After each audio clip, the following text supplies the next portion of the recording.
ইউসুফ আলাইহিস সালাম পৃথিবীর ইতিহাসের সবচেয়ে সুন্দর ব্যক্তি ছিলেন।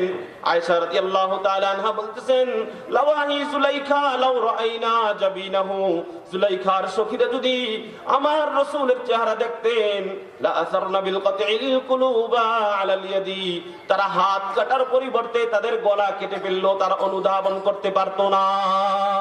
এই মজলিসে আমরা যারা উপস্থিত হতে পেরেছি আমরা অনেক দামি লোক। কেমন দামি?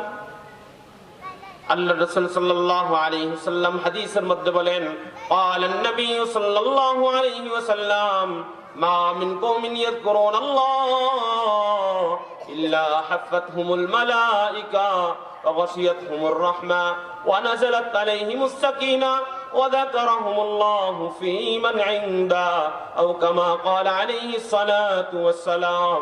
আল্লাহ রাসূল সাল্লাল্লাহু আলাইহি ওয়াসাল্লাম বলেন, যেই জায়গায় কোন বান্দা আল্লাহ পাক রব্বুল আলামিনের আলোচনা করে, কোরআনের আলোচনা করে, ইসলামের আলোচনা হয়, ওখানেই আল্লাহ পাক রব্বুল আলামিন এই বান্দাদের নিরাপত্তার জন্য চতুর্দিক থেকে ফেরেশতাদের বেষ্টনী দিয়ে দেন।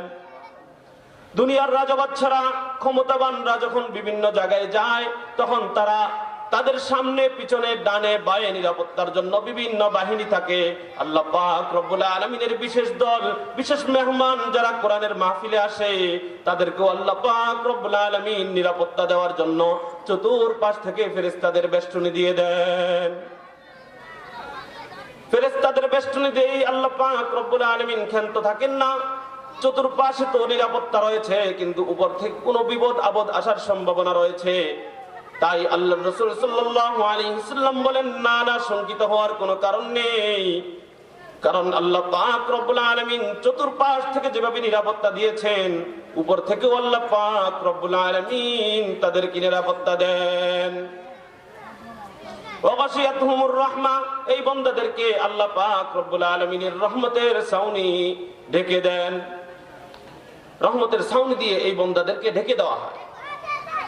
তাইলে চতুর্পাশ থেকেও নিরাপত্তা দেওয়া হলো, উপর থেকেও রহমতের বেষ্টনী দেওয়া হলো।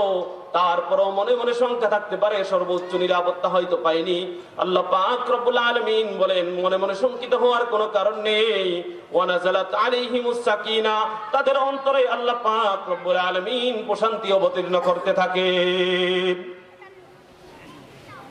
সর্বোচ্চ নিরাপত্তা দেওয়ার পর আল্লাহ পাক রব্বুল আলামিন এই বান্দাদের কথা আলোচনা করেন। ওয়া যাকারাহুমুল্লাহু ফী মান ইনদাহু, আল্লাহ পাক রব্বুল আলামিন ফেরেশতাদের কাছে এই বান্দাদের কথা আলোচনা করেন। অন্য হাদিসের মধ্যে এসেছে, আল্লাহ রাসূল সাল্লাল্লাহু আলাইহি ওয়াসাল্লাম বলেন, ফাহা বিহিম মালায়েকাতা, আল্লাহ পাক রব্বুল আলামিন এই বান্দাদেরকে নিয়ে ফেরেশতাদের সামনে গর্ব করতে থাকেন। কারণ ফেরেশতারা তো বলেছিল, যখন এই মানব জাতিকে সৃষ্টি করবেন, আল্লাহ পাক রব্বুল আলামিন ফেরেশতাদের সাথে পরামর্শ করেছেন। কোরআনে কারীমের মধ্যে আল্লাহ পাক রব্বুল আলামিন বলেন, ওয়া ইয ক্বালা রাব্বুকা লিল মালায়েকাতি ইন্নী জাঈলুন ফিল আরদি খলিফা ক্বালু আতাজআলু ফীহা মান ইউফসিদু ফীহা ওয়া ইয়াসফিকুদ দিমা ওয়া নাহনু নুসাব্বিহু বিহামদিক ওয়া নুকদ্দিসু লাক ক্বালা ইন্নী আ'লামু মা লা তা'লামুন। যখন আল্লাহ পাক রব্বুল আলামিন এই মানব জাতিকে সৃষ্টি করবেন, ইতিপূর্বেই আল্লাহ পাক রব্বুল আলামিন ফেরেশতাদের সাথে পরামর্শ করলেন, হে ফেরেশতারা, আমি তো চাই এই মানব জাতিকে সৃষ্টি করতে। ফেরেশতারার সাথে সাথেই আল্লাহ পাক রব্বুল আলামিনের পরামর্শকে প্রত্যাখ্যান করে বললেন, কেন আপনি এই জাতিকে সৃষ্টি করবেন? সৃষ্টি করার কোনো প্রয়োজন নেই, কারণ এই জাতিকে যদি আপনি সৃষ্টি করেন, তাহলে তারা পৃথিবীতে রক্তপাত ঘটাবে, পৃথিবীতে তারা সৃষ্টি করবে। এই জাতিকে সৃষ্টি করার দরকার নেই। নাহনু নুসাব্বিহু বিহামদিক ওয়া নুকদ্দিসু লাক, আপনার ইবাদতের প্রয়োজন, আপনার প্রশংসার প্রয়োজন, আমরাই তো আছি, আমরাই তো আপনার ইবাদত করি। ফেরেশতারা তো লা ইয়াসুনাল্লাহ মা আমারহুম ওয়া ইয়াফআলুনা মা ইউমারুন, এক মুহূর্তের জন্য আল্লাহ পাক রব্বুল আলামিনের অবাধ্য হয় না ফেরেশতারা। ফেরেশতারা বলতেছেন, আমরাই তো আপনার ইবাদত করি, এই মানব জাতিকে সৃষ্টি করার কোনো প্রয়োজন নেই। আল্লাহ পাক রব্বুল আলামিন ফেরেশতাদের প্রস্তাবকে প্রত্যাখ্যান করে দিলেন। প্রত্যাখ্যান করে দিয়ে আল্লাহ পাক রব্বুল আলামিন বললেন, ইন্নী আ'লামু মা লা তা'লামুন, হে ফেরেশতারা, আমার কাছে তোমরা বাধা দিও না, কারণ আমি যা জানি তোমরা তা জানো না। আমি যা জানি তোমরা তা জানো না। তো এই বান্দাদেরকে নিয়ে আল্লাহ পাক রব্বুল আলামিন ফেরেশতাদের মজলিসে গর্ব করতে থাকেন, তোমরাই তো বলেছিলে এরা পৃথিবীতে ত্রাস সৃষ্টি করবে, কিন্তু না, আজকে দেখো তারা কোরআনের মাহফিলে এসেছে, বসেছে, কোরআনের আলোচনা করতেছে, শুনতেছে। দেখো তোমরা যেই পরামর্শ দিয়েছো এই পরামর্শ ঠিক হয়নি। ফেরেশতাদের সামনে এই বান্দাদেরকে নিয়ে আল্লাহ পাক রব্বুল আলামিন গর্ব করতে থাকেন। তো মাহফিল তো অনেক দূর থেকেও শোনা যায়, বাড়িতে বসেও শোনা যায়, মাইকের আওয়াজ যতটুকু যায় ওখান থেকেই শোনা যায়, দোকানের সামনে বসেও শোনা যায়। কিন্তু যেই চারটা নিয়ামত আল্লাহ পাক রব্বুল আলামিন এই মাহফিলে বসার কারণে দিবেন, এই চারটা নিয়ামত যারা বাড়িতে বসে শুনবেন, যারা দোকানের সামনে বসে বসে মাহফিল শুনবেন, তারা এই চারটা নিয়ামত পাবেন না। ফেরেশতাদের বেষ্টনীও থাকবে না, উপর থেকে আল্লাহ পাক রব্বুল আলামিনের রহমতের ছাউনিও থাকবে না, অন্তরে প্রশান্তিও আসবে না, আবার ফেরেশতাদের কাছেও তাদের আলোচনা হবে না। যদি এই চারটা নিয়ামত পেতে হয় তাহলে এই মজলিসে এসেই বসতে হবে। তো আমরা যারা এসেছি, যারা আসতে পেরেছি, এই মজলিসে বসতে পেরেছি, আমরা কি, আমাদের কি লাভ হয়েছে নাকি আমাদের ক্ষতি হয়েছে বলেন তো? তাহলে আমরা অনেক ভাগ্যবান, কিন্তু আমরা এটা বুঝি না। এই আল্লাহ পাক রব্বুল আলামিন এই মানব জাতিকে সৃষ্টি করেছেন, আল্লাহ পাক রব্বুল আলামিন অসংখ্য নিয়ামত এই মানব জাতিকে দিয়েছেন। আল্লাহ পাক রব্বুল আলামিন কোরআনে কারীমের মধ্যে বলেন, ওয়া ইন তাউদ্দু নি'মাতাল্লাহি লা তুহসুহা, হে আমার বান্দারা তোমরা আমার নিয়ামত গণনা করে শেষ করতে পারবে না। আল্লাহ এই পরিমাণ নিয়ামত আমাদেরকে দিয়েছেন, আমরা যদি গণনা করতে থাকি তাহলে গণনা করে আল্লাহ পাক রব্বুল আলামিনের নিয়ামত শেষ করতে পারবো না। অনেক অনুগ্রহ করেছেন, তবে সবচেয়ে বড় অনুগ্রহ কি এটাও আল্লাহ পাক রব্বুল আলামিন কুরআনুল কারীমের মধ্যে উল্লেখ করেছেন। আল্লাহ পাক রব্বুল আলামিন যত অনুগ্রহ করেছেন সবচেয়ে বড় অনুগ্রহ হলো আমাদের হেদায়েতের জন্য আল্লাহর রাসূল সাল্লাল্লাহু আলাইহি সাল্লামকে প্রেরণ করা। আল্লাহর রাসূলকে প্রেরণ করা, এটা হচ্ছে মানব জাতির উপর সবচেয়ে বড় অনুগ্রহ। সূরা আলে ইমরানের 168 নম্বর আয়াতে আল্লাহ পাক রব্বুল আলামিন এটা স্পষ্ট করেছেন। এই অনুগ্রহের শুকরিয়া আমরা কিভাবে আদায় করব? আল্লাহ পাক রব্বুল আলামিন দুনিয়ার মানুষ যখন আমাদেরকে কিছু দেয় তাহলে আমরা ওই মানুষের অনুগত করি, ওই মানুষের কথা শুনি, কারণ কথাই তো আছে আল ইনসানু আবিদুল ইহসান। মানুষের প্রতি যদি রহম করা হয় মানুষ ওটাকে ভোলে না, মানুষ তার অনুগ্রহের কথা স্মরণ রাখে। সুতরাং আল্লাহ পাক রব্বুল আলামিন যে অনুগ্রহ করেছেন, আল্লাহ রাসূল সাল্লাল্লাহু আলাইহি সাল্লামকে প্রেরণ করেছেন, এই অনুগ্রহ আমাদের প্রতি যে করেছেন এই অনুগ্রহের বহিঃপ্রকাশ আমাদের কাজের মাধ্যমে ঘটাতে হবে। কিভাবে ঘটাবো? আল্লাহ রাসূল সাল্লাল্লাহু আলাইহি সাল্লামকে ভালোবাসার মাধ্যমে আমরা এই অনুগ্রহের বহিঃপ্রকাশ ঘটাতে হবে। আল্লাহ রাসূল সাল্লাল্লাহু আলাইহি সাল্লামকে প্রত্যেকটা মুমিন ভালোবাসতে হবে। যে হাদিসখানা আপনাদের সামনে আমি তেলাওয়াত করেছি, আনাস ইবনে মালিক রাদিয়াল্লাহু তাআলা আনহু বর্ণনা করেন, আনাস ইবনে মালিক রাদিয়াল্লাহু তাআলা আনহু قال قال رسول الله صلى الله عليه وسلم, আনাস ইবনে মালিক রাদিয়াল্লাহু তাআলা আনহু বলেন রাসূলুল্লাহ সাল্লাল্লাহু আলাইহি ওয়াসাল্লাম বলেছেন, লা ইউমিনু আহাদুকুম হাত্তা আকুনা আহাব্বা ইলাইহি মিন ওয়ালিদিহি ওয়া ওয়ালাদিহি ওয়ান নাসি আজমাইন। আল্লাহ রাসূল সাল্লাল্লাহু আলাইহি ওয়াসাল্লাম ইরশাদ করেন, তোমাদের মধ্য থেকে কোনো ব্যক্তি ততক্ষণ পর্যন্ত পরিপূর্ণ ঈমানদার হতে পারবে না যতক্ষণ পর্যন্ত আমি নবী তার পিতামাতা, সন্তান সন্ততি এবং পৃথিবীর সকল মানুষের চাইতে প্রিয় বস্তু না হব। আল্লাহ রাসূল পৃথিবীর সকল মানুষের চাইতে প্রিয় বস্তু যদি হয় তাহলেই আল্লাহ রাসূল সাল্লাল্লাহু আলাইহি ওয়াসাল্লাম এর ঘোষণা অনুযায়ী আমরা পরিপূর্ণ ঈমানদার হতে পারবো। হাদিসের মধ্যে আল্লাহ রাসূল সাল্লাল্লাহু আলাইহি ওয়াসাল্লাম পিতামাতার কথা কেন উল্লেখ করলেন? মুহাদ্দিসিনে কেরাম চমৎকার বলেছেন। মুহাদ্দিসিনে কেরাম উল্লেখ করেন, মানুষের ভালোবাসা পিতামাতার প্রতি এটা অটোমেটিক চলে যায়। যত কঠিন এবং পাষাণ হৃদয়ের মানুষই হোক না কেন, যখন পিতামাতার বেলায় চলে আসে তখন অটোমেটিক তার হৃদয় গলে যায়। সন্তান সন্ততির কথা যখন আসে, পরিবার পরিজনের কথা যখন আসে, তখন অটোমেটিক ভালোবাসা চলে আসে। তো এই ভালোবাসা যেমন অটোমেটিক আসে, আল্লাহ রাসূল সাল্লাল্লাহু আলাইহি ওয়াসাল্লামের প্রতি ভালোবাসা আরো অটোমেটিক আসতে হবে, আরো বেশি আসতে হবে। শুধু পিতামাতা সন্তান সন্ততি নয়, বরং পৃথিবীর যত মানুষ রয়েছে সকল মানুষের চাইতে বেশি আল্লাহ রাসূল সাল্লাল্লাহু আলাইহি ওয়াসাল্লামকে ভালোবাসতে হবে। ভালোবাসবো না কেন আল্লাহ রাসূলকে? মানুষ যে মানুষকে ভালোবাসে, চার উপকরণের যে কোনো একটি উপকরণ পাওয়া গেলেই মানুষ মানুষকে ভালোবাসে। আর চারটা উপকরণের মধ্যে চারটা উপকরণই আল্লাহ রাসূল সাল্লাল্লাহু আলাইহি ওয়াসাল্লামের মাঝে বিদ্যমান। চারটি উপকরণের মধ্যে থেকে এক নম্বর হলো জামাল, সৌন্দর্যের কারণে মানুষ মানুষকে ভালোবাসে। আর পৃথিবীর ইতিহাসে যত মানুষ আসছে, বর্তমানে আছে, সামনে আসবে, সকল মানুষের চাইতে আল্লাহ রাসূল সাল্লাল্লাহু আলাইহি ওয়াসাল্লাম সবচেয়ে বেশি সুন্দর ছিলেন। আল্লাহর রাসূল কেমন সুন্দর ছিলেন। আয়েশা রাদিয়াল্লাহু তাআলা আল্লাহর রাসূলের সৌন্দর্যের বর্ণনা দিতে গিয়ে বলেন, লানা শামসুন ওয়ালিল আফাকি শামসুন,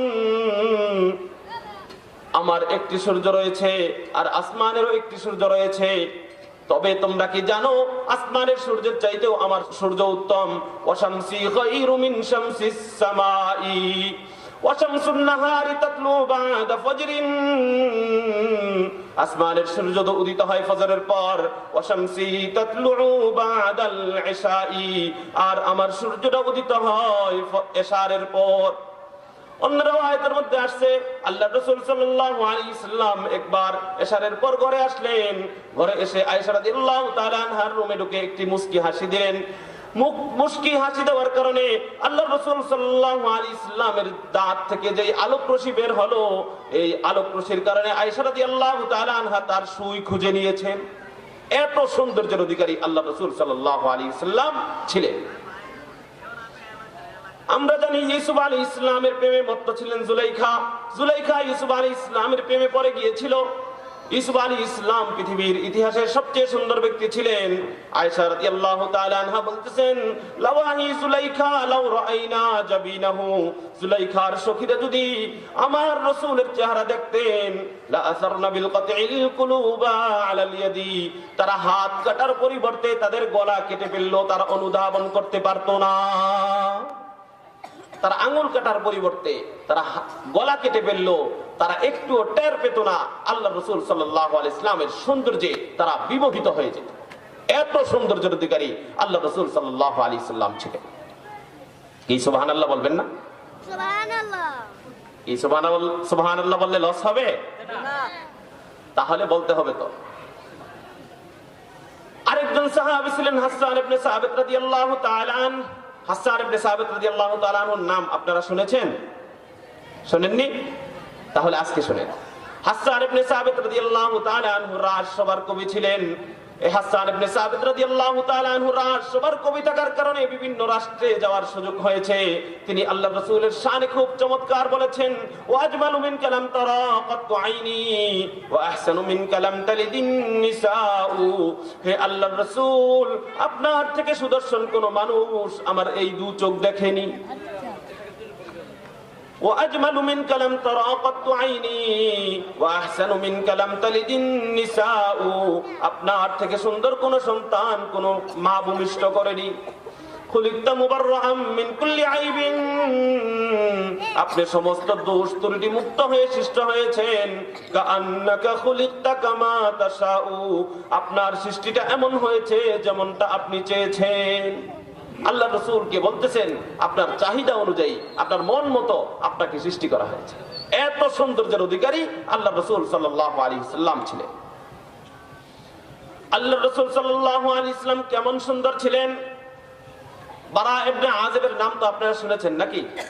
বারা ইবনে আযিব রাদিয়াল্লাহু তাআলা আনহুর নাম আপনারা শুনেননি? শুনছেন? কথা বলেন না কেন? কি কষ্ট হচ্ছে আপনাদের? না, কথা বলতে হবে তো। এই বারা ইবনে আযিব রাদিয়াল্লাহু তাআলা আল্লাহর রাসূল সাল্লাল্লাহু আলাইহি ওয়াসাল্লাম কেমন সুন্দর ছিলেন বর্ণনা দিতে গিয়ে বারা ইবনে আযিব রাদিয়াল্লাহু তাআলা আনহু বলেন, মা রাআইতু শাইআন ক্বাত্তু আহসানা মিনহু, আমি আল্লাহর রাসূল সাল্লাল্লাহু আলাইহি ওয়াসাল্লাম থেকে সুন্দর কোন জিনিস আমার এই দু চোখে দেখিনি। এত সৌন্দর্যের অধিকারী আল্লাহর রাসূল সাল্লাল্লাহু আলাইহি ওয়াসাল্লাম ছিলেন।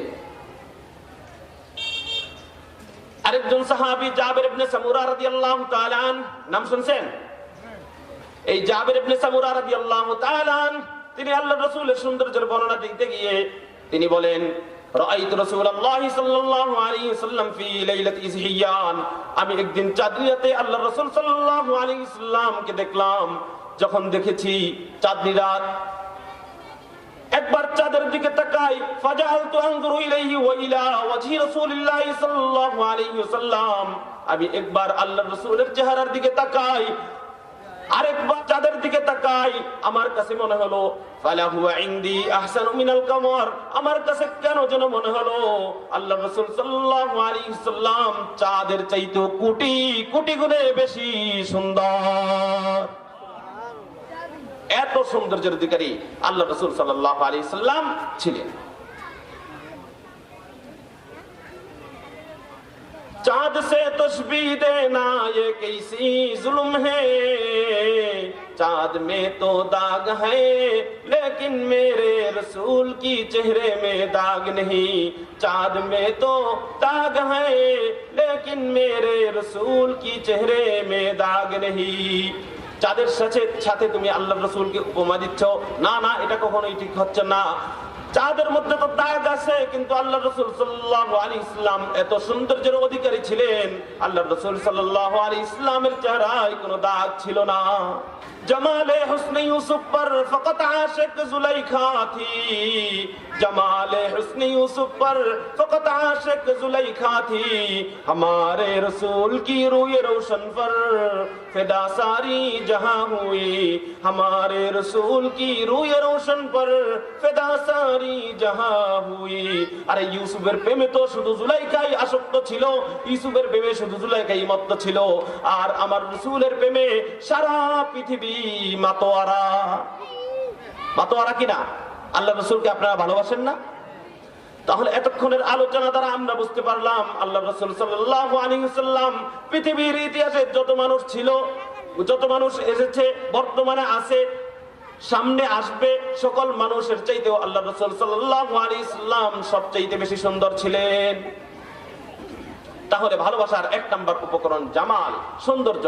সৌন্দর্যের কারণে মানুষ মানুষকে ভালোবাসে, এটাও আল্লাহ রাসূল সাল্লাল্লাহু আলাইহি ওয়াসাল্লামের মাঝে বিদ্যমান। ভালোবাসার দ্বিতীয় উপকরণ কামাল, যোগ্যতার কারণে মানুষ মানুষকে ভালোবাসে, আর যোগ্যতার সবচেয়ে বড় মাপকাঠি হচ্ছে ইলম, জ্ঞান। আর পৃথিবীর ইতিহাসে যত মানুষ আসছে, বর্তমানে আছে, সামনে আসবে, সকল মানুষের চাইতে সবচেয়ে বড় জ্ঞানী, মহাজ্ঞানী আল্লাহ রাসূল সাল্লাল্লাহু আলাইহি ওয়াসাল্লাম ছিলেন। আল্লাহ রাসূল সাল্লাল্লাহু আলাইহি ওয়াসাল্লাম নিজেই বলছেন, উতিতু ইলমাল আউয়ালিন ওয়াল আখিরিন, আমাকে পূর্ববর্তী এবং পরবর্তী সকল উম্মতের জ্ঞান আল্লাহ পাক রব্বুল আলামিন দান করেছেন। তাহলে আল্লাহ রাসূল সাল্লাল্লাহু আলাইহি ওয়াসাল্লাম পৃথিবীর ইতিহাসে সবচেয়ে বড় জ্ঞানী ব্যক্তি ছিলেন, মহাজ্ঞানী ছিলেন। যেহেতু আল্লাহ রাসূল মহাজ্ঞানী, সুতরাং আল্লাহ রাসূল পৃথিবীর ইতিহাসে যত মানুষ আসছে, বর্তমানে আছে, সামনে আসবে, সকলের চাইতে কি ছিলেন? জ্ঞানী ছিলেন। সুতরাং ভালোবাসার দ্বিতীয় উপকরণ কামাল, যোগ্যতা, কারণে মানুষ মানুষকে ভালোবাসে, এটাও আল্লাহ রাসূল সাল্লাল্লাহু আলাইহি ওয়াসাল্লামের মাঝে বিদ্যমান। তৃতীয় উপকরণ, যেই কারণে মানুষ মানুষকে ভালোবাসে, সেটা হলো মাল, ধন সম্পদের কারণে মানুষ মানুষকে ভালোবাসে। তবে ধন সম্পদের ভালোবাসাটা হলো সাময়িক। যতক্ষণ পর্যন্ত আপনার ধন সম্পদ আছে, ততক্ষণ পর্যন্ত আপনার পিছনে মানুষ আছে। যখন আপনার ধন সম্পদ শেষ হয়ে যাবে, তখন আর আপনার পিছে কেউ হাঁটবে না, কেউ তাকাবেও না। ধন সম্পদ এবং ক্ষমতা, দেখেন না ক্ষমতাবানদের পিছনে মানুষ যখন ক্ষমতা থাকে সবাই স্যার স্যার বলে, আর যখন ক্ষমতা চলে যায় তখন আর কেউ জিগায় না। বহু দাপট নিয়ে চলেছিল সৈয়দ আশরাফ, হয়তো চিনেন আপনারা, মারা গিয়েছেন। মারা যাওয়ার 1 বছর পর যখন মৃত্যুবার্ষিকীর সময় হলো, সাংবাদিকরা কবরের কাছে গিয়ে ভিড় জমাচ্ছে। আজকে অনেক নেতাকর্মীরা আসবে, আমরা সংবাদ প্রচার করব, কিন্তু সাংবাদিকের এমন উপস্থিতি ছিল, উপচে পড়া ভিড় ছিল, কিন্তু একজন নেতাকর্মীও তার কবরের কাছে। তাহলে ধন সম্পদের কারণে মানুষ মানুষকে ভালোবাসে, এই ভালোবাসাটা হলো কি? সাময়িক। এই ভালোবাসাটা কি? কথা বলতে হবে তো। আপনারা কি জীবিত আছেন? জীবিত থাকলে জীবিত মানুষ কথা বলতে হবে তো। মাল, ধন সম্পদের কারণে যে মানুষ মানুষকে ভালোবাসে, এই ভালোবাসাটা হলো কি? সাময়িক। সাময়িক সময়ের জন্য মানুষ মানুষকে ভালোবাসে।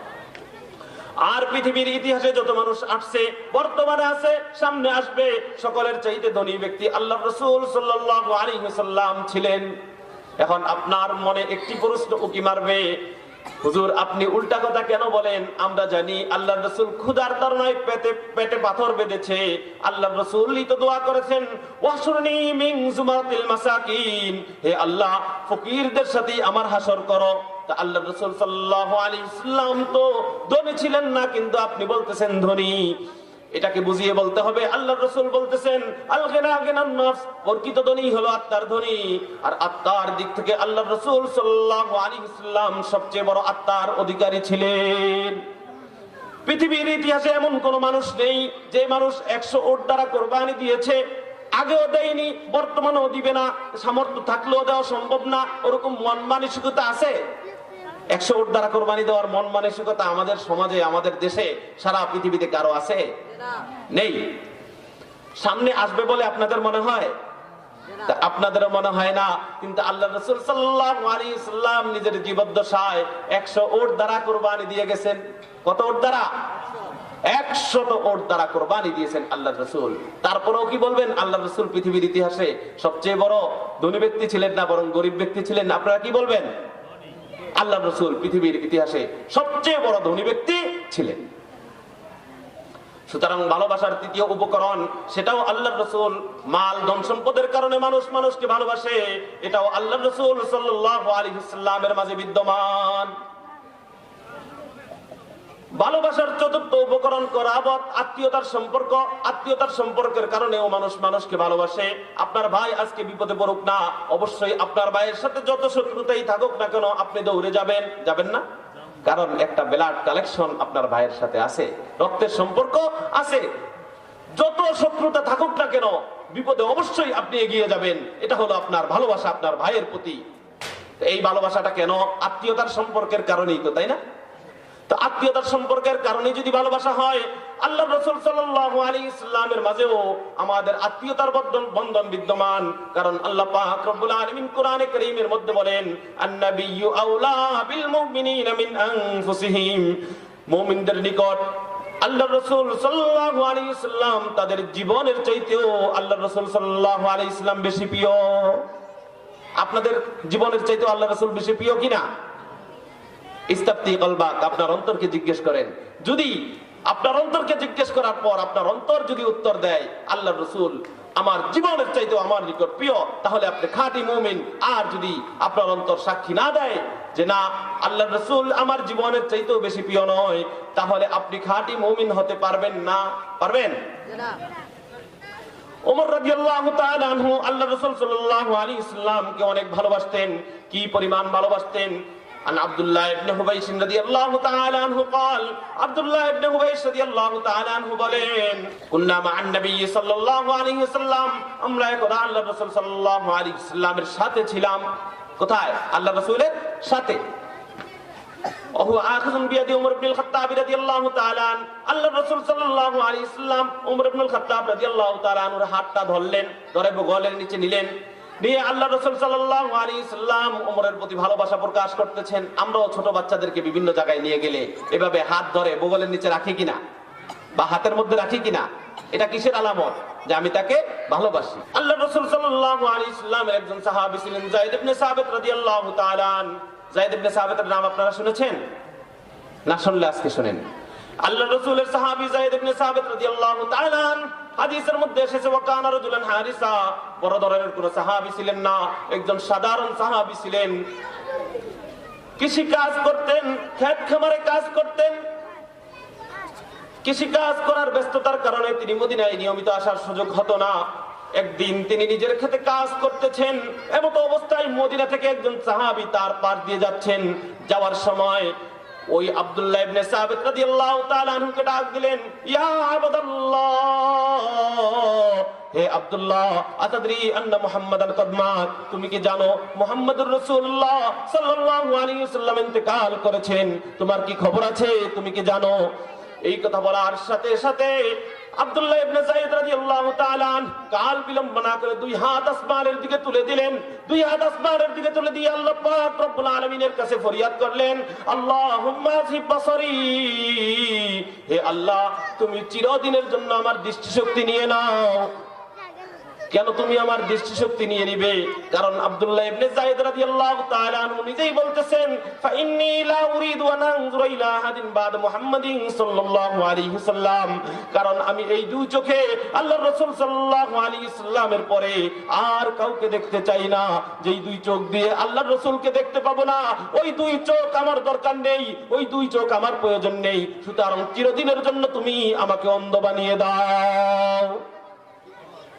হাদিসের মধ্যে এসেছে, যখনই আব্দুল্লাহ ইবনে সাবিত রাদিয়াল্লাহু তাআলা এই দোয়া করলেন, দোয়া করার সাথে সাথেই ফাযুহিবা বিবাসরিহি, চিরদিনের জন্য আব্দুল্লাহ ইবনে সাবিত রাদিয়াল্লাহু তাআলা অন্ধ হয়ে গেলেন। আল্লাহ রাসূলের ভালোবাসায় চিরদিনের জন্য অন্ধত্বের জীবন গ্রহণ করলেন। আমরা কি এমন কোরবানি দিতে পারবো? পারবো আমরা? যদি আমরা এরকম কোরবানি দেওয়ার মন মানসিকতা থাকে তাহলে বোঝা যাবে আমরা খাঁটি মুমিন। আর যদি এমন কোরবানি দেওয়ার মন মানসিকতা না থাকে তাহলে আমরা খাঁটি মুমিন হতে পারবো? খাঁটি মুমিন হওয়া সম্ভব হবে না। আল্লাহ রাসূলের আরেকজন সাহাবী ছিলেন সাওবান রাদিয়াল্লাহু তাআলা। সাওবানের নাম আপনারা শুনছেন? সাওবান রাদিয়াল্লাহু তাআলার নাম আপনারা শুনেন নাই? কি আপনারা কথা বলেন না কেন? রাগ করছেন?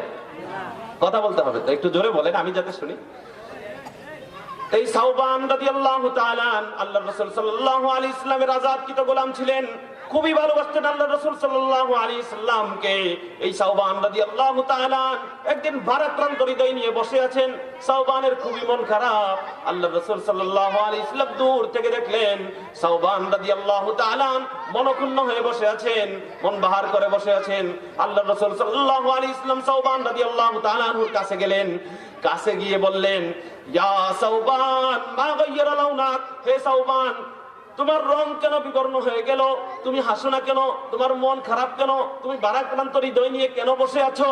এই কথা বলার সাথে সাথে সাওবান রাদিয়াল্লাহু তাআলা আল্লাহর রাসূল সাল্লাল্লাহু আলাইহি সাল্লামকে বললেন, হে আল্লাহর রাসূল, আমি আখিরাতের কথা ভাবছি, পরকালের কথা ভাবছি। আপনি তো খাতামুন নবিয়্যিন, সাইয়্যিদুল মুরসালিন, সমস্ত নবীদের সরদার। আপনিও জান্নাতে যাবেন, আমরাও জান্নাতে যাব, কিন্তু জান্নাতে গেলে দুইজনের স্তর তো সমান হবে না। আপনি তো নবীদের সরদার, আপনার জায়গা হবে জান্নাতের অনেক উঁচু স্থানে। আমরা সাধারণ মুসলমান, আমাদের জায়গা হবে জান্নাতের অনেক নিচু স্তরে। আজকে পৃথিবীতে আপনার পাশে বসছি, আপনার কথা শুনছি, আপনার সাথে খাবার খাচ্ছি, আপনার সাথে মুসাফা করছি, আপনার সাথে সুখের দুঃখের গল্প করছি, কিন্তু পরকালে জান্নাতে গিয়ে তো আপনার দেখা, আপনার সাক্ষাৎ লাভ করা সম্ভব হবে না। ওই পরকালীন জগতে জান্নাতের মধ্যে আমি সময় কিভাবে কাটাবো এ নিয়ে আমি ভাবছি। এই জন্য আমার চেহারার রং বিবর্ণ হয়ে গেছে, আমার মন ভারাক্রান্ত, আমার মন খারাপ। আল্লাহর রাসূল সাল্লাল্লাহু আলাইহি ওয়াসাল্লাম সাওবান রাদিয়াল্লাহু তাআলা আনহুকে কিছু না বলে চলে গেলেন রুমে। পরক্ষণে জিবরিল আমিন আল্লাহ পাক রব্বুল আলামিনের পক্ষ থেকে ওহী নিয়ে আসছেন। আল্লাহ পাক রব্বুল আলামিন কোরআনের আয়াত অবতীর্ণ করে দিলেন, ওমান ইউতিইল্লাহু ওয়ার রাসূল ফাউলাইকা মাআল্লাযীনা আনআমা আল্লাহু আলাইহিম মিনান নাবিয়্যিন ওয়াস সিদ্দীকিন ওয়াশ শুহাদাই ওয়াস সালিহিন ওয়া হাসুনা উলাইকা রফিকা। যখন ওহী অবতীর্ণ হওয়া শেষ হলো, আল্লাহর রাসূল সাল্লাল্লাহু আলাইহি ওয়াসাল্লাম রুম থেকে বের হয়ে সাওবান রাদিয়াল্লাহু তাআলা আনহুর কাছে গেলেন। সাওবান রাদিয়াল্লাহু তাআলা আনহুর কাছে গিয়ে আয়াত খানা শুনিয়ে দিলেন, হে সাওবান, মন খারাপ করার কোনো কারণ নেই। দুনিয়াতে যেভাবে তুমি আমার পাশে থাকতেছো, জান্নাতেও তুমি আমার পাশে থাকবে। শুধু তুমি নও, ওমান ইউতিইল্লাহু ওয়ার রাসূল, যারা আল্লাহ এবং আল্লাহর রাসূলের অনুসরণ করবে, নিজের ব্যক্তিগত জীবনে আল্লাহর রাসূলের আদর্শকে বাস্তবায়ন করবে, নিজের পারিবারিক জীবনে আল্লাহর রাসূলের আদর্শকে বাস্তবায়ন করবে, নিজের সামাজিক জীবনে আল্লাহর রাসূলের আদর্শকে বাস্তবায়ন করবে, নিজের রাজনৈতিক জীবনে আল্লাহর রাসূলের আদর্শকে বাস্তবায়ন করবে, নিজের আন্তর্জাতিক জীবনে আল্লাহর রাসূলের আদর্শকে বাস্তবায়ন করবে, তারা সকলেই আমি নবীর সাথে জান্নাতে থাকবে। সুবহানাল্লাহ। এত আস্তে বলবেন সুবহানাল্লাহ।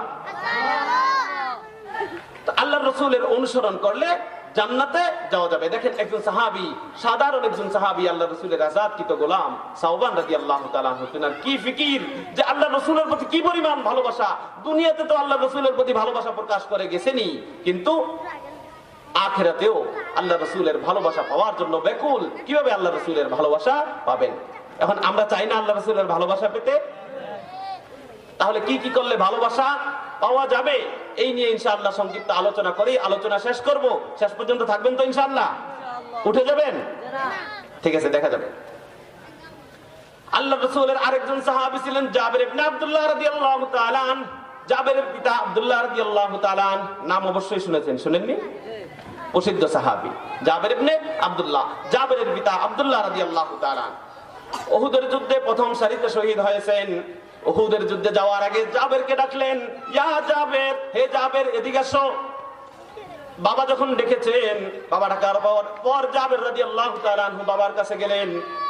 যাওয়ার পর আব্দুল্লাহ রাদিয়াল্লাহু তাআলা জাবের রাদিয়াল্লাহু তাআলা আনহুকে উদ্দেশ্য করে বললেন, মা রানি ইল্লা মাকতুলান ফি আউয়ালি মা ইউক্তালু মিন আসহাবি মুহাম্মাদিন সাল্লাল্লাহু আলাইহি সাল্লাম।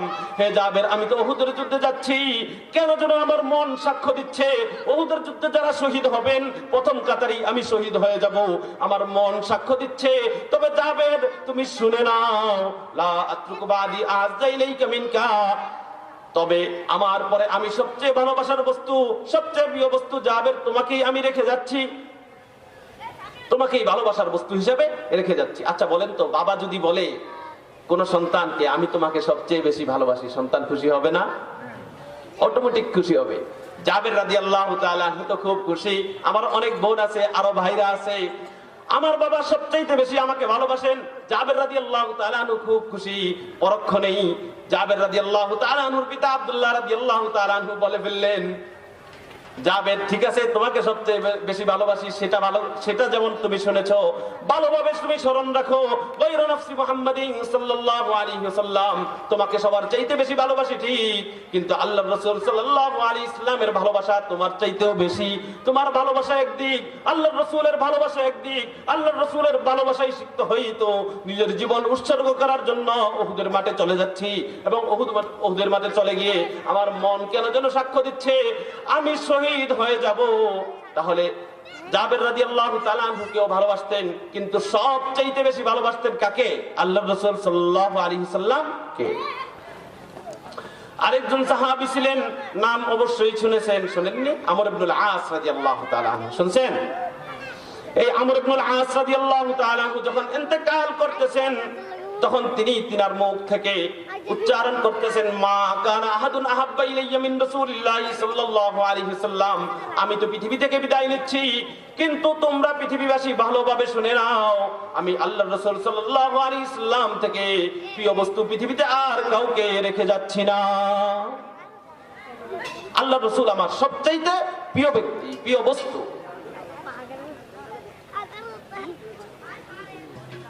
তারপর আমর ইবনুল আস রাদিয়াল্লাহু তাআলা আনহু বলতেছেন, ওয়ালা আ'আজ্জা ফি আইনি মিনহু, আমার চোখে সম্মানিত কোন ব্যক্তি আল্লাহর রাসূল সাল্লাল্লাহু আলাইহি সাল্লাম থেকে আর কেউ নেই। আল্লাহর রাসূল সবচেয়ে সম্মানিত ব্যক্তি আমার এই দুই চোখে। আমি আল্লাহর রাসূলকে সবচেয়ে বেশি সম্মান করি, সবচেয়ে বেশি ভালোবাসি। এরকম ভালোবাসা, আচ্ছা মরার এক মুহূর্তে মানুষের হুঁশ থাকে, কিন্তু ওই সময় আল্লাহর রাসূলের ভালোবাসা প্রকাশ করে করেই ইন্তেকাল করতেছেন, মারা যাচ্ছেন কে? আমর ইবনুল আস রাদিয়াল্লাহু তাআলা আন। আমরাও যদি আল্লাহর রাসূলের ভালোবাসা এভাবে প্রকাশ করতে পারি, তাহলে আমাদের দুনিয়াও সার্থক, আখিরাতও সার্থক। কি পরিমাণ ভালোবাসতেন সাহাবায়ে কিরাম! এই তো দুই একজনের ভালোবাসার কথা বললাম, সকল সাহাবায়ে কিরাম কেমন ভালোবাসতেন? দুজন কাফের ছিলেন যারা পরবর্তীতে মুসলমান হয়েছেন, এমন দুজন ব্যক্তির মুখ থেকে আমরা একটু শুনে আসি। শুনতে প্রস্তুত আপনারা? উরওয়া ইবনে মাসউদ রাদিয়াল্লাহু তাআলা আনহুর নাম অবশ্যই আপনারা শুনেছেন। উরওয়া ইবনে মাসউদ রাদিয়াল্লাহু তাআলা, তিনি একটু নেতা টাইপের লোক ছিলেন। হুদাইবিয়ার সন্ধির কথা আপনারা শুনেছেন না? সুলহে হুদাইবিয়া বলা হয় হুদাইবিয়ার সন্ধি। হুদাইবিয়ার সন্ধি করার জন্য কাফেরদের পক্ষ থেকে প্রতিনিধি হয়ে আল্লাহর রাসূল সাল্লাল্লাহু আলাইহি সাল্লামের কাছে গিয়েছেন উরওয়া ইবনে মাসউদ। উরওয়া ইবনে মাসউদ আল্লাহর রাসূলের সাথে সন্ধি সম্পর্কে বিভিন্ন কথাবার্তার পর যখন কাফেরের কাছে ফিরে আসলেন, কাফেরদের কাছে ফিরে এসে নিজের মনের অভিব্যক্তি ব্যক্ত করলেন, হে কাফেররা, তোমরা ভালো করে শুনে নাও, আল্লাহি লাকাদ ওয়াফাততু আলাল মুলুক, আল্লাহর কসম করে বলতেছি, আমি নেতা হওয়ার কারণে বিভিন্ন রাষ্ট্রে রাষ্ট্রদূত হয়ে বিভিন্ন রাষ্ট্রের বাদশাদের কাছে যাওয়ার সুযোগ হয়েছে, বিভিন্ন রাষ্ট্রে আমি রাষ্ট্রদূত হয়ে গিয়েছি, যাওয়ার সুযোগ হয়েছে। ওয়াল্লাহি সাধারণ কোন রাষ্ট্রপ্রধানদের কাছে যাইনি, তৎকালীন সুপার পাওয়ার রোম সম্রাট এবং পারস্যের সম্রাট তাদের কাছেও আমি গিয়েছি। সবচেয়ে ন্যায়পরায়ণ বাদশা ছিলেন আবিসিনিয়ার বাদশা নাজাশী, নাম শুনছেন না? এই নাজাশীর কাছেও আমি গিয়েছি। ওয়াল্লাহি লাকাদ ওয়াফাততু আলা কাইসার ওয়া কিসরা ওয়ান নাজাশী, আল্লাহর কসম করে বলছি, আমি রাষ্ট্রদূত হয়ে রোম সম্রাটের কাছেও গিয়েছি, পারস্যের সম্রাটের কাছেও গিয়েছি, আবিসিনিয়ার বাদশা নাজাশীর কাছেও গিয়েছি। ওয়াল্লাহি ইন রাআইতু মালিকান কত্তু, আল্লাহর কসম করে বলছি, আমি কোন বাদশাকে এমন দেখতে পাইনি ইউআযিমু আসহাবুহু, তার অনুসারীরা তাকে এই পরিমাণ সম্মান করতে, মা ইউআযিমু আসহাবু মুহাম্মাদিন মুহাম্মাদা, মুহাম্মাদের অনুসারীরা মুহাম্মদকে যেই পরিমাণ ভালোবাসে, যেই পরিমাণ সম্মান করে, এই পরিমাণ সম্মান করতে পৃথিবীর কোন রাজা বাদশাকে তার অনুসারীরা আমি দেখিনি। এখন কাফেররা প্রশ্ন করে বসলো, কেমন ভালোবাসতে দেখছো, আমাদেরকে একটু বলো। তখন উরওয়া ইবনে মাসউদ, তিনি তখনও মুসলমান হননি, তিনি 3টি ভালোবাসার উদাহরণ দিয়েছেন। কয়টি? ইনতারাখামানু খামান, আল্লাহর রাসূল সাল্লাল্লাহু আলাইহি ওয়াসাল্লাম যখন থুতু ফেলেন, মা ওয়াকাত ইল্লা ফি কফি রাজুলিন মিনহুম, আল্লাহর রাসূলের থুতু মাটিতে পড়তে দেয় না, বরং আল্লাহর রাসূলের থুতু মুবারক সাহাবায়ে কিরামের মধ্য থেকে কেউ না কেউ হাত পেতে আল্লাহর রাসূলের থুতু নিয়ে নেন। থুতু নিয়ে কি করেন? দালাকা বিহা ওয়াজহা, থুতু নিয়ে তারা চেহারায় মাখে, ওয়াজিলদা, শরীরে মাখে। আচ্ছা বলেন তো, একটা মানুষের প্রতি কি পরিমাণ ভালোবাসা থাকলে ওই মানুষটার থুতু নিয়ে চেহারায় মাখা যায়, শরীরে মাখা যায়? আমরা কেউ নিব কারো থুতু? কিন্তু আল্লাহর রাসূলের প্রতি এই পরিমাণ ভালোবাসা ছিল। আল্লাহর রাসূল তো এমন ছিলেন, আল্লাহর রাসূলকে যখন ঘাম দিত, আল্লাহর রাসূলের ঘামগুলো টপ টপ করে পড়তো।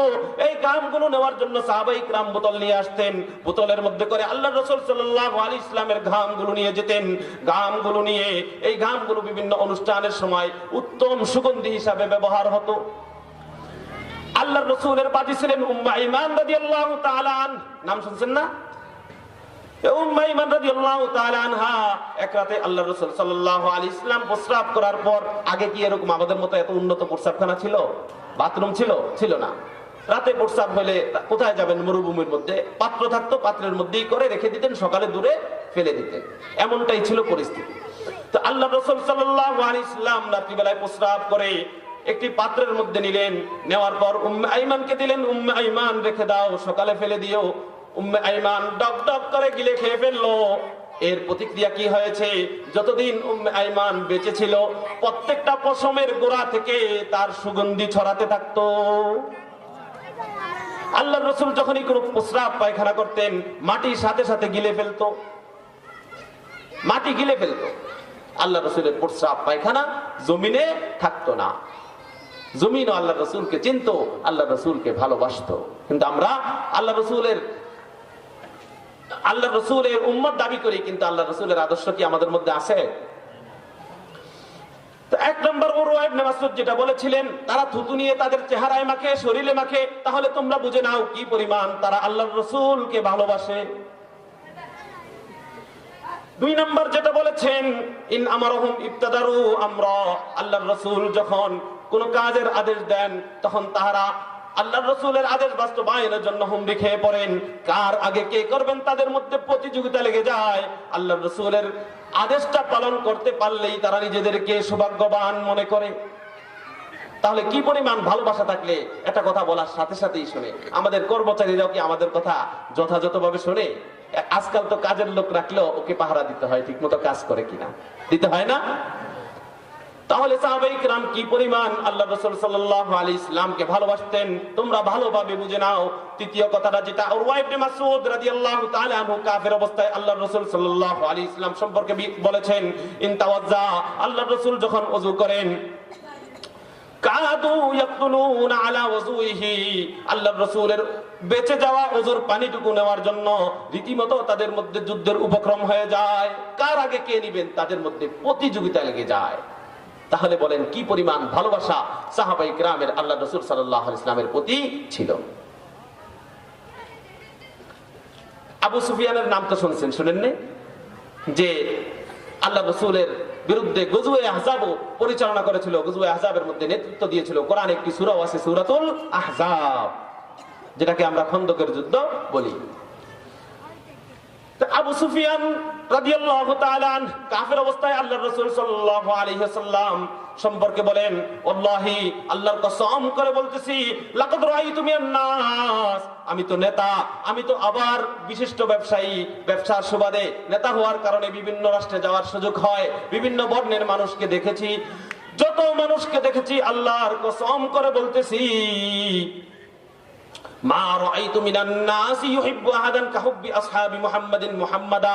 পৃথিবীতে যত মানুষ আছে, কোন মানুষ এই পরিমাণ ভালোবাসতে দেখিনি যে পরিমাণ মুহাম্মদের অনুসারীরা মুহাম্মদকে ভালোবাসে।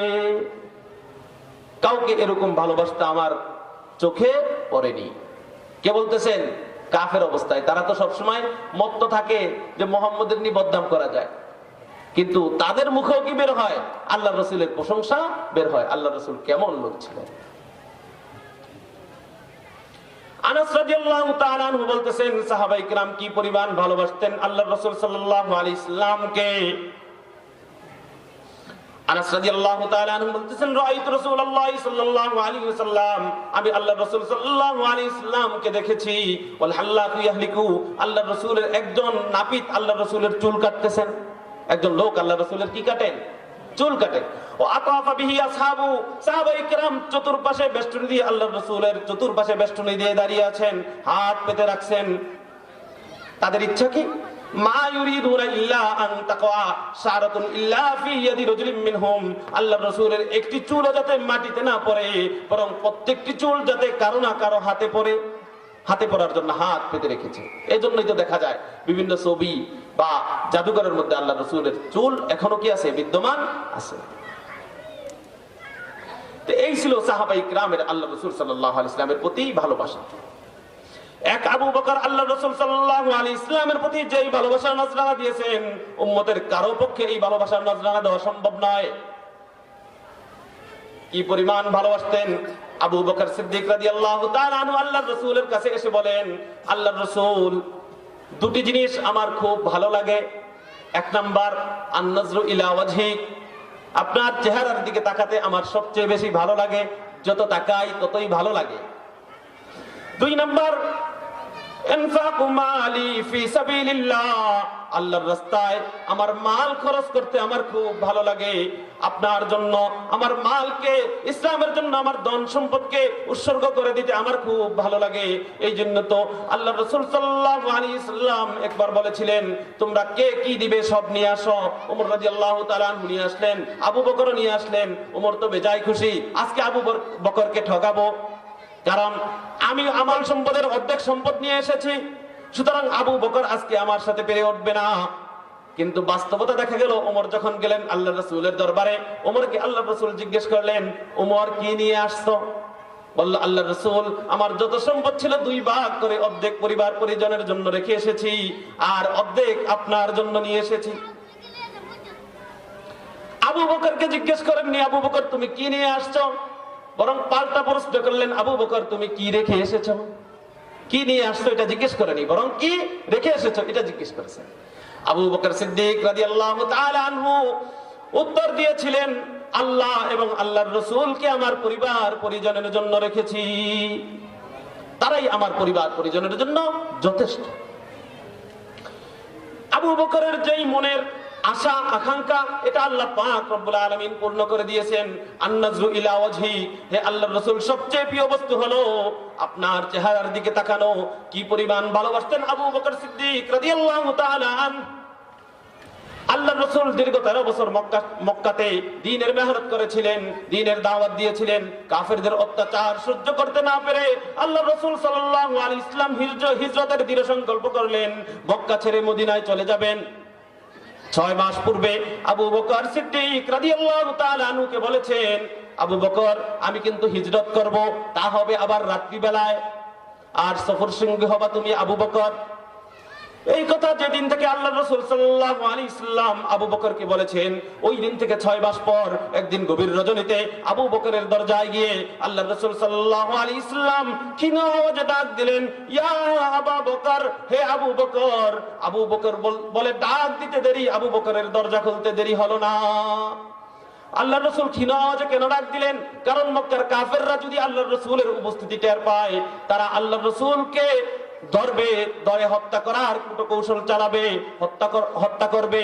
হত্যা করার চক্রান্ত তো তারা আগ থেকেই ঠিক করে রেখেছে। আল্লাহ রাসূল অবাক হয়ে গেলেন, হে আবু বকর, এত গভীর রজনী, আমি তোমাকে ডাকলাম, ডাকের সাথে সাথেই তুমি কিভাবে আমার ডাকে সাড়া দিলে?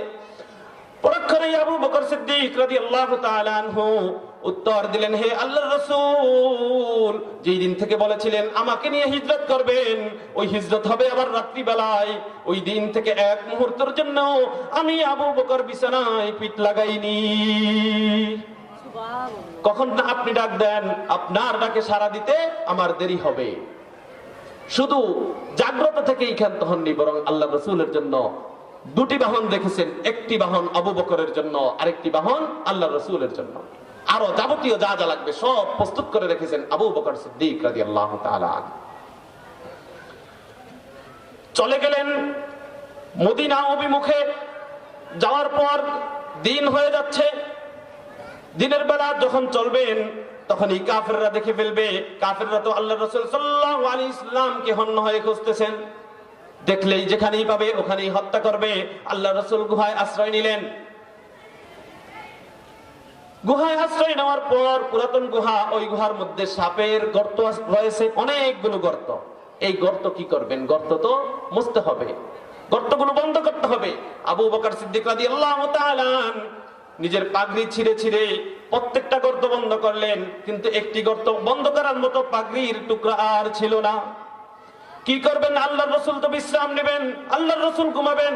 আবু বকর সিদ্দিক রাদিয়াল্লাহু তাআলা পা দিয়ে একটি গর্তের মুখ বন্ধ করে রেখেছেন, পা গেড়ে বসে আছেন। আল্লাহর রাসূল সাল্লাল্লাহু আলাইহি ওয়াসাল্লাম আবু বকর সিদ্দিক রাদিয়াল্লাহু তাআলা উরুর উপর শুয়ে আরাম করতেছেন।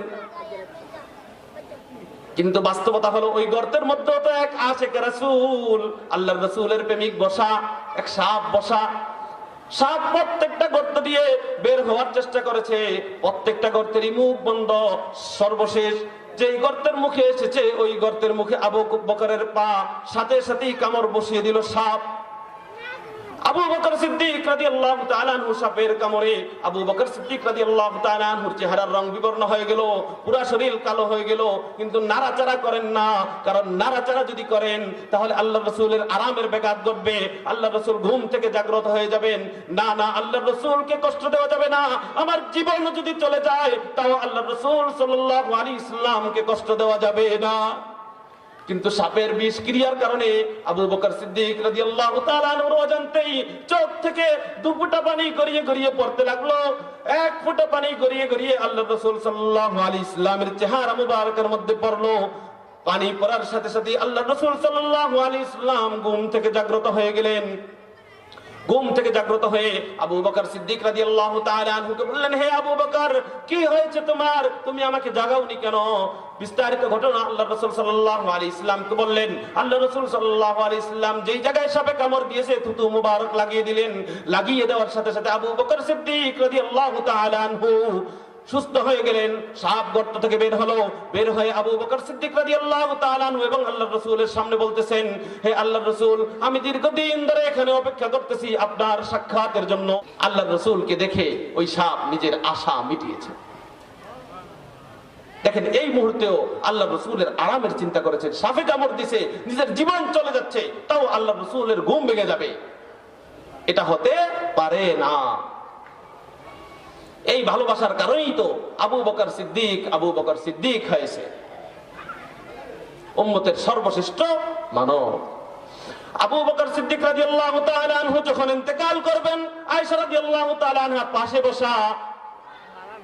মৃত্যু শয্যায় শায়িত আবু বকর সিদ্দিক আয়েশা রাদিয়াল্লাহু তাআলা আনহাকে জিজ্ঞেস করলেন, হে আয়েশা, ফি ইয়াউমিন তুফিয়া রাসূলুল্লাহ সাল্লাল্লাহু আলাইহি ওয়াসাল্লাম, হে আয়েশা, কবে যেন আল্লাহর রাসূল সাল্লাল্লাহু আলাইহি ওয়াসাল্লাম ইন্তেকাল করেছে? আমি তো মৃত্যু শয্যায় শায়িত, আমার হুঁশ ঠিক নেই, আমি তো জানি না, আমি ভুলে গিয়েছি। আয়েশা রাদিয়াল্লাহু তাআলা আনহা পরক্ষণেই উত্তর দিলেন, ইয়াউমুল ইসনাইন ইয়া আবাতি, হে আমার প্রিয় বাবা, আল্লাহর রাসূল সাল্লাল্লাহু আলাইহি ওয়াসাল্লাম তো সোমবারে ইন্তেকাল করেছে। এই কথা যখনই বললেন, পরক্ষণে আবু বকর সিদ্দিক রাদিয়াল্লাহু তাআলা আনহু আয়েশা রাদিয়াল্লাহু তাআলা আনহাকে প্রশ্ন করে বসলেন, আইয়ু মিন হাদা, হে মা, আজকে কি বার, আমাকে জানাও। আয়েশা রাদিয়াল্লাহু তাআলা আনহা উত্তর দিলেন, ইয়াউমুল ইসনাইন ইয়া আবাতি, হে আমার সম্মানিত পিতা, আজকেও তো সোমবার। পরক্ষণেই আবু বকর সিদ্দিক রাদিয়াল্লাহু তাআলা আনহু কেঁদে কেঁদে আল্লাহর কাছে ফরিয়াদ করলেন, আরজু বাইনি ওয়া বাইনাল লাইল, হ্যাঁ সন্ধ্যা হওয়ার আগে আগে যদি আমার মরণ হয়ে যেত, তাহলে আমার মরণের দিকটা আল্লাহর রাসূলের মরণের দিনের সাথে মিলে যেত।